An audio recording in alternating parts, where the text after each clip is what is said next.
Big boss live update. ഇപ്പം രാത്രിയിൽ അവിടെ ഊഞ്ഞാലിലിരുന്ന് വർത്തമാനം പറയുന്നുണ്ട്. ആരൊക്കെയാണ്? അക്ബറുണ്ട്, ബിന്നിയുണ്ട്, ജിസേലുണ്ട്, രേണയുണ്ട്. ഇവരിത്രയും പറയുന്നത് നമ്മുടെ അനീഷിനെ കുറിച്ചാണ്. അനീഷേട്ടൻ മാത്രമാണ് അവിടെ ജെനുവിനായിട്ട് കളിച്ചതെന്നും ആരെയും ഇൻസൾട്ട് ചെയ്യാതെ ഗെയിം കളിച്ചതും അനീഷേട്ടൻ മാത്രമാണെന്ന് പറയുന്നുണ്ട്. അതുമാത്രമല്ല, ഏതോ ഒരു പുള്ളിക്കാരൻ പഠിച്ച് വന്ന് ഗെയിം കളിച്ചതാണ്.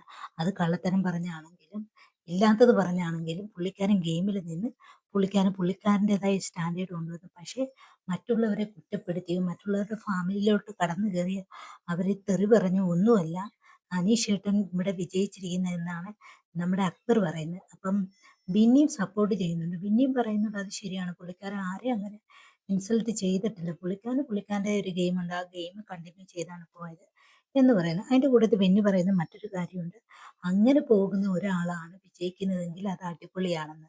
എന്ന് വെച്ചാലും അനീഷ് ബിഗ് ബോസ് കപ്പ് ഉയർത്തണമെന്ന് ആഗ്രഹിക്കുന്നവരാണ് അവരെല്ലാവരും. അക്ബറിനൊക്കെ ഇപ്പോൾ ഒരുവിധം മനസ്സിലാക്കിയിട്ടുണ്ട്, അനുമോൾക്കാണ് കൂടുതൽ വോട്ട് എന്നൊരു ധാരണയിലാണ് നിൽക്കുന്നത്.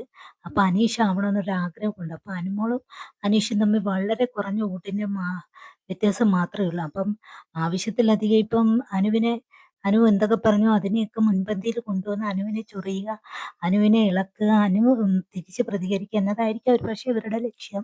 അതിലൂടെ ഇവർക്ക് അനുവിനെ മറ്റുള്ളവരുടെ ഇടയിലേക്ക് മോശമായി പരാമർശിച്ചു കൊണ്ട് അനുവിൻ്റെ വോട്ട് കുറയ്ക്കാൻ വേണ്ടിയായിരിക്കും ഇങ്ങനൊരു ശ്രമം നടത്തുന്നത്. പക്ഷെ എന്താണെങ്കിലും